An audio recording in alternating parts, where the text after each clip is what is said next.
Evening, everybody. Do we have people here from out of town, I suspect? Yes, where are you from? Okay, that's where John Stanley Plaskett's from.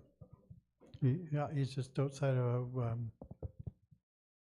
East Zora. I forget the name of the closest big small town. Anyways, it'll come to me. Anybody else from out of town? No? Ooh, unusual. We usually have people. Oh, where are you from? Courtney. That's good. Relatively close by, but still out of town. As Ben said, I always like it when there's somebody here from Toronto so I can set them straight about where the center of the universe really is.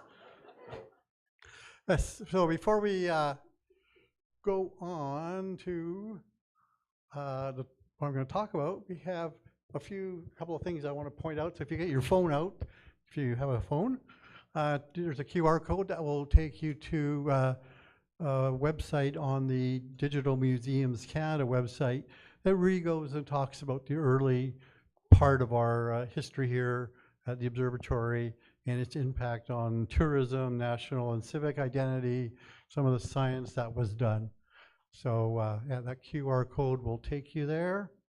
I'll just leave it up for a couple of seconds. By the way, the background image, you know, here, just imagine if you had traffic jam today where you're on the road and you're behind a a horse wagon with a big piece of machinery going like 1 mile per hour, one or 2 kilometers per hour. Okay, so we have another one here. There was a documentary written, or biography written on John Stanley Plaskett by Peter Broughton, and that was made into a 2-part documentary film that was premiered this year, shown on Czech TV locally, but you can stream it from the website. So there's another QR code there. And one last thing before I actually get started. People know about the Big Bang. Everybody's heard about the Big Bang, right? Yeah. So some people misconstrue it as an explosion, and it really wasn't an explosion. It was, the whole space is expanding. But can somebody tell me, if it was an explosion, where did that explosion happen? If the universe was formed by a big explosion, where would it form? Center of the universe. You got it. The center of the universe is where everything began. And so we have a picture of that. Whoops, I went backwards. We have a picture of there we go. So you're the first public to see this image of the creation of the universe, the center of the universe. So, all right.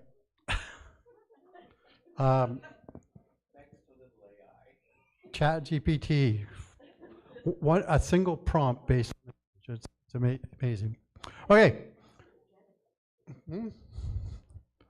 So here we have John Stanley Plaskett. He was a recognized amateur photographer. He did some of the first serious experiments on color photography in Canada. He gave a presentation on that to the Toronto Camera Club, of which he was the vice president for a little bit. And you know, his interest in photography undoubtedly played a role in why we have such a rich photographic history and images of the construction of the observatory. So here we have a couple of things taken from the various from the Toronto Camera Club archives. You know, a little bit about him being giving these presentations, and then he was voted to be vice president against several other members. So he won the election. He wasn't just like the only guy that nobody else wanted to do it. No, he had to go up and get elected to be vice president. So we have all this collection of glass photographic plates, and afterwards I have a show and tell up here. And on this light table, we have one of the sort of 8 by 10 glass plates taken with, a big view camera on a big tripod. And, question is who took them? So I've been scanning them at a really high resolution. Each file ends up being 800 megabytes, and then cleaning up some of the scratches and whatever in Photoshop. And takes a while, but the detail is quite amazing in them. Yeah, it's a big format camera. Keep going backwards. So here we have the construction of the Dominion Observatory. So the Dominion Observatory was built in Ottawa, finished in 1905. And there's a lot of photographs of that construction. Nobody really knows who took them, but the most likely person is John Stanley Plaskett, who was on staff at the time. So I think it was that he took pictures of the construction of this telescope, and that he carried on and made sure that building of our telescope was well documented. And in a lot of these pictures, you're going to see guys, always men, high up on these structures, no safety equipment at all. It's always men. Oop. So here we have probably a couple of photos taken of the top of the hill here before it was leveled off to build the telescope. A lot of probably blasting with dynamite, a lot of hand work because they didn't have bulldozers or that kind of thing back then. Here we have a picture of a group of people hiking up on the hill, having a picnic. It was a really good place for people to come and take a walk through nature. Here we have John Stanley Plaskett circled. You can tell the widows because they wear black. So, it's, it's a nice outing. Here's some pictures of the road. People came up. You remember the hairpin? Here's the hairpin. Now, one of the things that's really interesting, I mean, I'm also interested in archaeology, but you see how nice and sharp and clean the wall is there, right? It's really nice and clean. It's just been built. Over time, it crumbles away and things grow and whatever. If you look on the way back down, you'll see that there actually is a lot of material. You know, it's a slope now. It's not a nice clean wall. In fact, you can't even see the rocks. So the province actually provided the money to purchase this land, and the province also built the road up here. And the road was constructed at, I think, something like a 7% grade, which is what they calculated a horse-drawn wagon could go up to bring the parts of the telescope up here. So there was really a planning ahead and said, well, we're going to have to bring these heavy parts up. This is the kind of road we're going to need to build. The province paid to build the road. Here we have work done at the top of the hill, preparing the site. As I say, a lot of guys with wheelbarrows, big pieces of rock getting carried away, water tower in the background there. Yeah, you know, it's 1915 this picture was taken. And then they did have machines, and they're steam powered. So that's what the water tower was for. The water they would use for the steam powered machines. And we see firewood in the back there to fire up the fire to make the steam. So I don't know what kind of machine this is. It could be a pile driver or some other kind of thing they're doing here. But yeah, and then in the background we see the White House, which is right over here. So yeah, so that used to be where the director lived. Now, important part of the telescope is the pier that the telescope sits on. That pier has to be very stable, so the telescope doesn't move and the stars don't jiggle around while you're trying to take observations. So a lot of concrete, and it goes about maybe 3 or 4 meters into the ground, and we have these big concrete pier for the telescope to sit on. Go back. There's the north pier, and there's the south pier, and again, you see guys standing up on the top of these things. So some of the material for this probably came from the quarry where Bouchard Gardens is today. It used to be a quarry, a limestone quarry. So whether probably the lime to make the cement came from there, whether other parts of the conglomerate needed to make the concrete, maybe, I don't know. But definitely some of the materials going into the concrete came from Bouchard Gardens. So just here's another one. We're jumping ahead a bit, but the telescope structure and the dome were designed and pieces built in the Warner and Swayze works in Cleveland, Ohio. And if you notice when you walked in here, there's that 1/10 scale model of the telescope. Here it is on the shop floor. This is Cleveland, and there's all their lathes and other machines going on in the background there. And here's that 1/10 scale model. So the model actually was a working model. I mean, you could move the telescope, the dome would turn, and they really did use it to help in designing parts of the telescope. It was way before computers and any design software. So they actually used this model to figure out the size and placements of a few parts so that they wouldn't hit the dome. This model went on to the 1950 exposition in San Francisco. Here we have the dome structure, not the outer panels, being erected in Cleveland.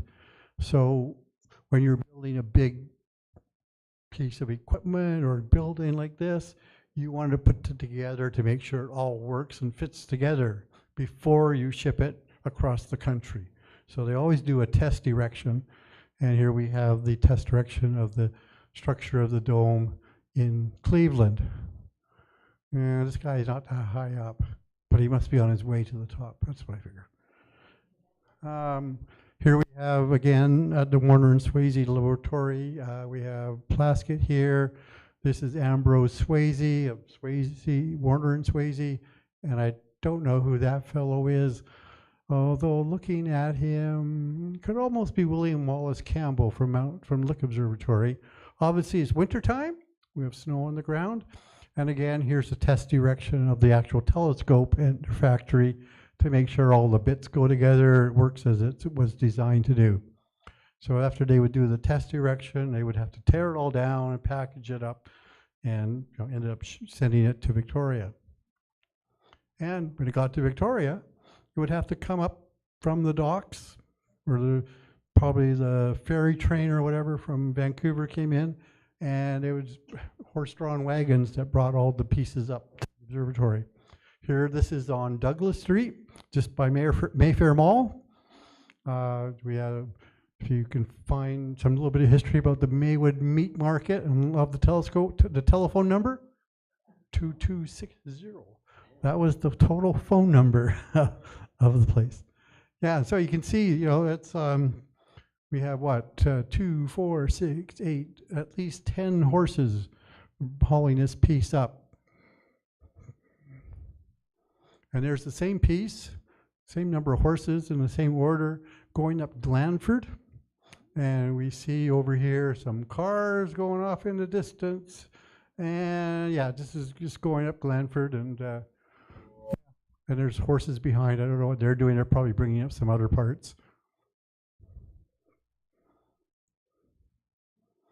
So here is the erection of the dome on the site here. You can see the pier inside, all the mechanical framework for the dome, the opening down below, a couple of people down here. Yeah, so it's a big job. It was, I believe, a firm in Vancouver that erected it, but all the pieces were manufactured in Cleveland and sent here. And the telescope tube coming up the road, the dusty road up to the observatory. So there it is, same tube we have today. I don't know what this guy's doing. It's like, I don't think he's doing much. I don't think he's going to stop the tube from falling off. But anyways, and there we have pieces of the telescope being put up. We have, the gear, big right ascension wheel there. That's the piece we saw on the wagon. Here we have it more put together. This fellow here is Thomas Tennant Hutchison. So he was here, probably the foreman of the construction during the time of the construction. He stayed on and worked at the observatory he was the guy responsible for keeping the telescope in repair, doing things to fix it when it went wrong, and also helped with some of the observations at night. And I call this the kind of IKEA telescope, because you'll see there's some numbers on the parts here. We have 82, and somewhere else there's another number there. So basically, it looks like Warner and Swayze, they numbered the parts. And so when they sent them, they probably came with instructions. You take part number 31 and part number 32 and attach them together using the bolts labeled 33 or something. I don't know. But all the parts are labeled, all the big parts. It was finished October 21st, 1916. This picture was taken. The telescope, the dome, everything was finished. If you walk in the entrance to the dome, you'll see on the mosaic floor 1916. That's the date the telescope was finished, except for the mirror. The mirror did not come until 1918. But Plaskett wanted to show off his fancy new machine, so he invited amateur astronomers and other people up here to see everything move. The telescope move through the sky, the dome open, rotate around. He was showing it off to people. This is Arthur Dennison. He was the guy that built the weather observatory down at Gonzales. This fellow here is McCurdy, Arthur William McCurdy. He was the private secretary to Alexander Graham Bell. He made a lot of money by inventing a little mechanism, device that people could use to develop their films at home. He was probably the guy to introduce Plaskett to the Premier of BC and helped convince the Premier to help fund the project. His son was the first person to fly a powered plane in Canada, the Silver Dart. So yeah, who knows what who some of these other people are, who these kids were, where they are now, or well, they're not around, but where their descendants are. And there we have the telescope finished. We have those two clocks we see here. They're in the gallery. We have a calendar here. Yeah, it looks nice and spiffy, really brand new. Probably has that new car smell even. No. And so here we have, this is probably a bit later. So you see how that is nice and smooth.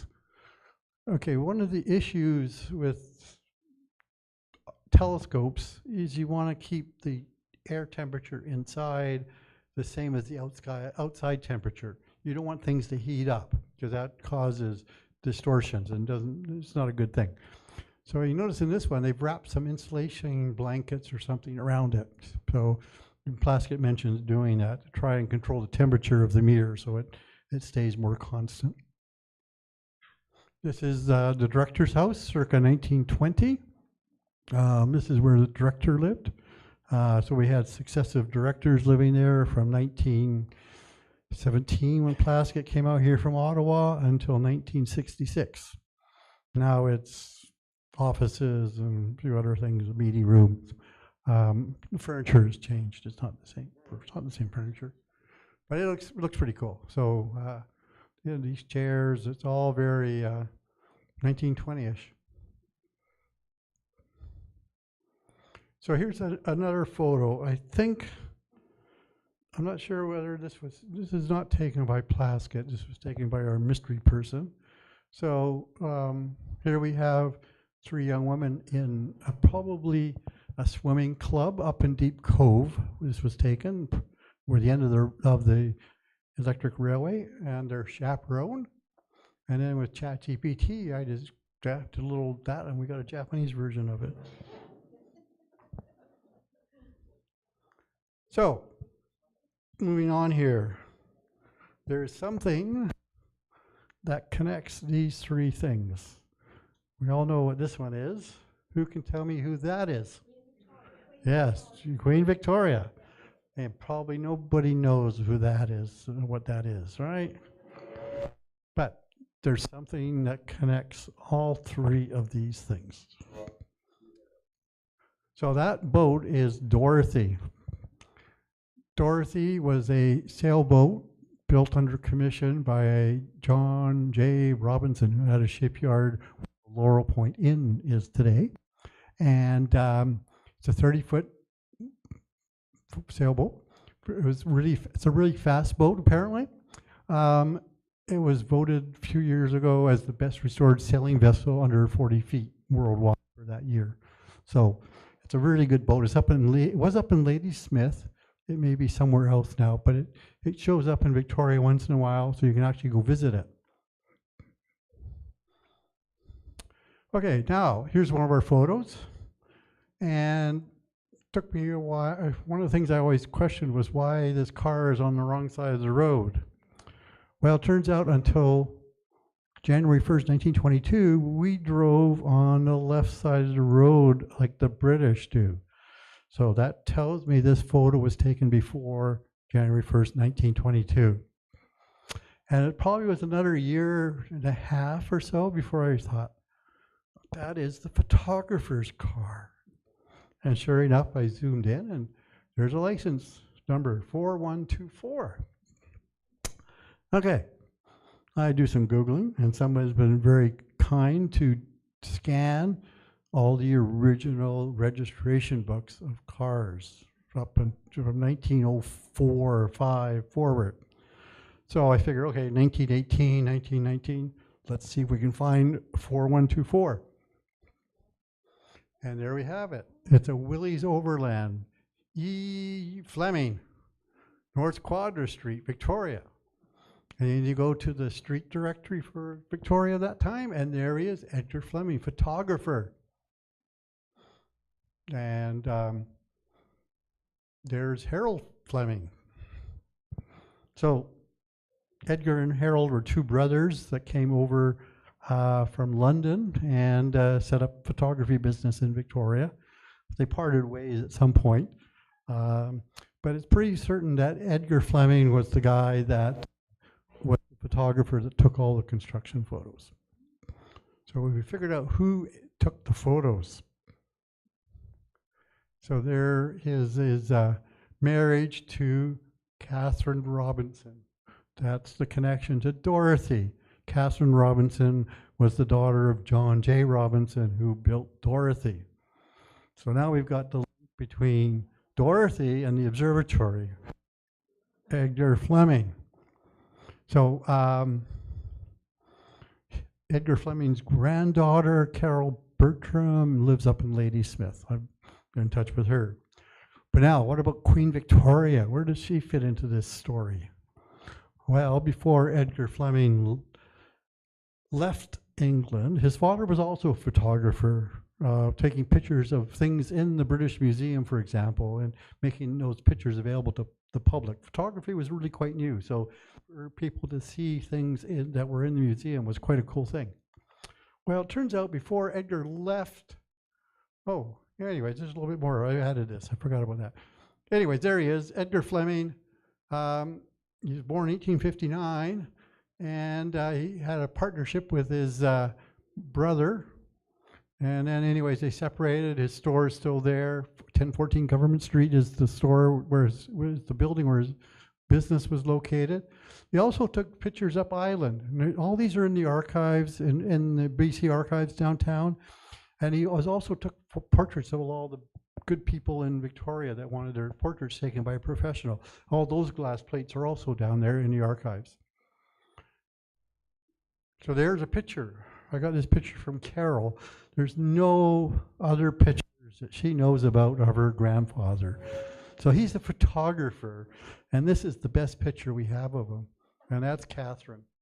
So he's the guy behind the camera, not the guy in front of the camera. Okay. In the archives, Kew Archives in London, there is a photograph of Her Majesty Queen Victoria wearing a crown on her widow's cap, blah, blah, blah, blah, taken by Edgar Fleming, Norwood Villa, Hanwell, London. That is our guy. You go to the census of the period, and there's your living at that address. So that's the connection to Queen Victoria. Unfortunately, the archives haven't scanned the photograph, so I don't have it to show you. But yeah, that's what the connection is. And here's a picture taken in 1932 by Edgar Fleming. So even after the construction ended, he still maintained a connection to the observatory.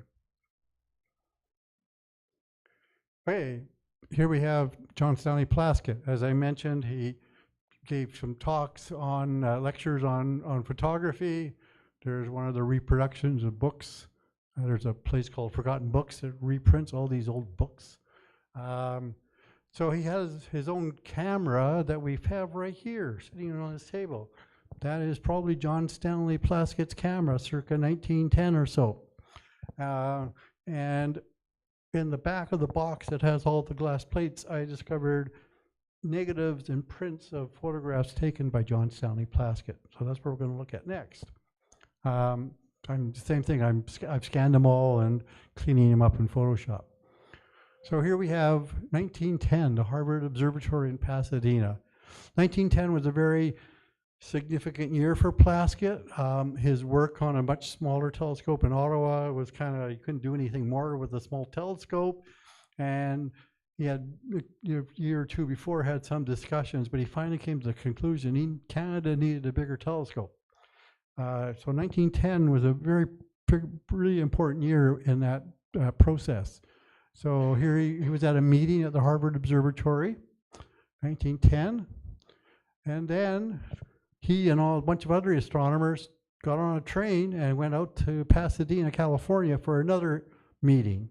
And it was at that meeting he made the connections with the astronomers, directors of the big telescopes that were built in California or planned to be built. And that's what got his voyage to build this big telescope in Victoria. So it appears that somehow he got to the bottom of the Grand Canyon. That's the Colorado River. Here we have the Grand Canyon taken by John Stanley Plaskett. So you can see some of the effects of the processing of developing of the film probably not being done completely well, and certain things happened. So there were, Indians selling their goods beside the train when it would stop. The trains would have to stop very regularly because they're steam engines. They'd have to stop and fill with water. And if you look at these old train schedules, they stop very frequently. And there we have some of the astronomers getting off the train, stretching their legs. And here they are at the meeting in Pasadena, California. We have palm trees. And then we have all these, pretty well old gentlemen astronomers getting ready to get their picture taken. So while they're getting ready to get the picture taken, Plaskett is taking, he's not the official photographer, but he gets his own picture. And here we have people in between talking. I do need to go through and try to identify some of these people. I think this is Arthur Schlesinger. I think he's a friend of Plaskett's. I don't know who this woman is or this fellow. This fellow looks like a priest of some sort. Anyways, here they are. Plaskett took these photos, and they're not the greatest photos, but they're photos. In 1911, the Astronomy and Astrophysical Society of America held their meeting in Ottawa, and they took a day to travel on train to Wakefield, Quebec. So these are pictures of Wakefield, Quebec. And there's a train running through town, the hotel and other buildings, and people climbed up the hillside and just talked, sat on the grass, sat under the trees, and they just talked to each other. Very relaxed, not rushing around, doing stuff on their phones, doing stuff on their computers. They talk to each other. What a strange concept. And here are people, I think, waiting for the train to take them back to Ottawa. Just like I say, they're just sitting there, talking to each other, passing time, talking about astronomy, no doubt. Here we have a bunch of women. Now, some of these are going to be wives, but I suspect some of them were people that worked at the Harvard Observatory under the direction of Pickering, who was the director. And these are the women that measured the plates that the Harvard Observatory was taken. They were, Pickering first had men doing it, and they were terrible at it. So he said, these guys are terrible. I'm going to ask my housekeeper to try it. She was great. So he hired women after that because they could do a much better job of doing the meticulous measuring of the plates. And I suspect some of the women in here are some of those, what they were called computers at the time. I think that was the word they used. And then this guy is getting his picture taken, so he's, I'll box you. In 1913, Plaskett underwent a big trip to Europe and the UK. Again, there were meetings in Germany, and he visited observatories there. So here they are out. Again, I've identified the hotel here. I can't remember the name or the city right now, but there's that guy Schlesinger and his wife. That is John Stanley Plaskett's wife. That is Rebecca Hope Hemley. So Reba had a sister, Lillian, and Lillian is the grandfather of John Bradley, who his wife Anne live in Victoria. I had lunch with them last week, so yeah, you can find these connections to the history. It's quite interesting. I have to tell a story. When I first met John, the story that came through his family was the reason that the telescope was ready in 1916, but the mirror didn't until 1918, is that the original mirror fell off the wagon on the way up the hill and broke. And I had to tell it, that is not what happened. But that was the story that came through his family. So, family lore. Here they are, ready to go on some touring car. Here we have pictures This one is, that's York Minster there. I was in York a couple of years ago, and I stood about this spot and tried to get a picture to make it look the same. It's quite fun to figure out where these old photos were taken. There's one way to do it is to upload it to Google and have it do an image search. And it works quite often to say, it shows you other pictures and tells you where they are. And the other is to look for certain signs and things that might tell you where it was. Here he is in London. I don't know if that's Tower Bridge or London Bridge. London Bridge is no longer there, but it could be Tower Bridge. I have no idea where that picture was taken. Here we have a couple of observatories in Germany. And then, while Plaskett was in England, he went to visit where his family originated from in Lake District in the UK. His family came from Threlkeld, which is just near Keswick, or Keswick is how it's spelled, in the Lake District, pardon me. Again, I got in touch through an Ancestry.com site with his Plaskett's third cousin 3 times removed. She said, this is Derwent Water. That's right near Keswick. So that's great. Yeah, that's it. And then I said, here's this 5th picture. So in 1851, Plaskett's grandfather and his father, who was still a kid, and his family lived in the UK. And I thought he probably went to visit where his family came from. So if you look closely on this, you can't see it, but if you zoom in, one of these doorways is labeled Welch Yard. So according to this distant cousin of Plaskett's, a yard is, you have public buildings inside in England, old English towns. Well, often there would be a big space in the middle, and they would put housing in there, and they would be called yards. So anyways, okay, that gave me a clue. So I did a bit of searching on Google and everything, and this picture was taken in Penrith in the Lake District. And here we have the picture taken in 1913, and here it is on Google Street View. So this house here is that house there. You can see the street going up over there. This house there is those 2 windows, the doorway, blah, blah, blah. It's next to the Druid's Arms. So if you're ever in Penrith, you want to go to the Druid Arms for a beer, this is the area somewhere. For some reason, Plaskett took this picture. On the census for that year, it just shows the Plasketts living in Middlegate in Penrith. Doesn't give a street address or anything. But it was probably around here somewhere. So Plaskett did another trip in 1913 out west, visiting some of the sites where he thought he might build his telescope. He was met in Toronto on his way from Ottawa by Charles Augustus Chant, who was developing astronomy at the University of Toronto, and he was the guy that really built up astronomy in Toronto and ended up being responsible to get the David Dunlap Observatory built in 1935. Another really important figure in Canadian astronomy. Here we have a picture on the right here of Lethbridge. Then we have some pictures taken in through the Rockies. Some beautiful pictures of the Rockies. Here we have the train. And again, there's a sign here, and I forget what it is, but you can identify, try to identify where things are. There's the train leaving or coming. Yeah, so kind of interesting. Obviously, March, it's still winter. This is on Shuswap Lakes. This is another one of the CP hotels, like the one in Banff, Lake Louise, the Empress here.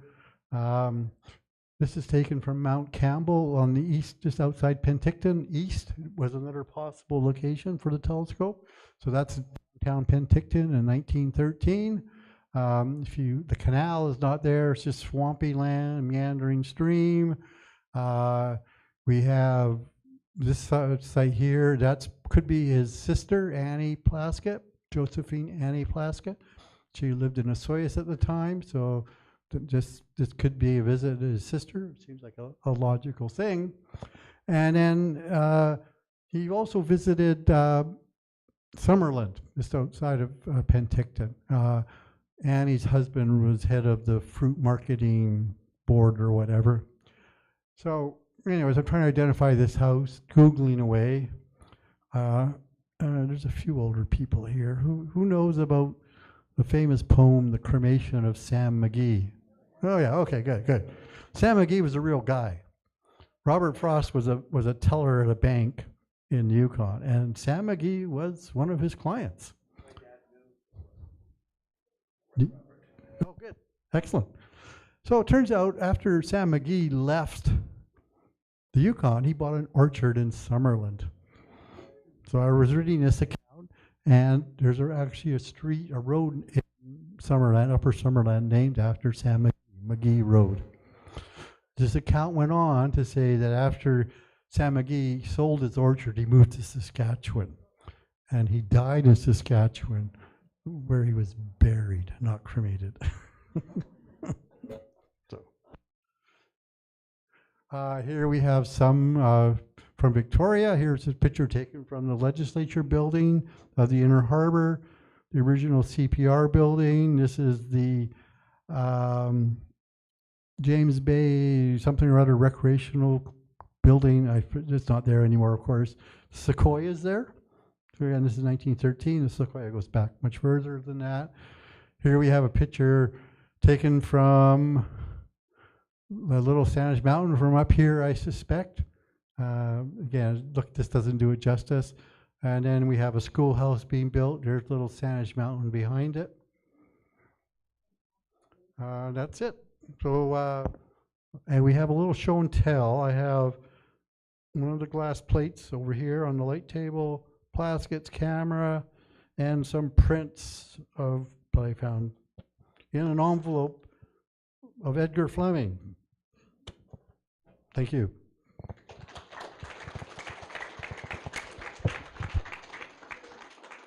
Okay, how are we doing for time here? Okay, good. Questions? Yes. Can you say why this was the spot that was picked? Okay, so everybody thought that the telescope would naturally go in Ottawa. The government's spending big money, it's going to go in Ottawa. But people in the scientific community, including Plaskett, said, no, we're spending big dollars here. This has to go at the best place. So they looked at weather records and picked out 4 spots, Lethbridge, somewhere in the Rockies, Penticton, and here. And then they actually sent another astronomer in 1913 to do various measurements of the sites. How stable is the atmosphere, and various other things like that. Well, it turns out this is the best place because we have slower temperature variations throughout the year and during the night. Because that glass in the original mirror would expand and contract with changes in temperature. And what that does is it changes the shape of the mirror, and your star images become blurry and not as useful. So the primary reason this place was built over others was because of that reason. We have a lower changes in temperature. Yes, we are cool. Yes.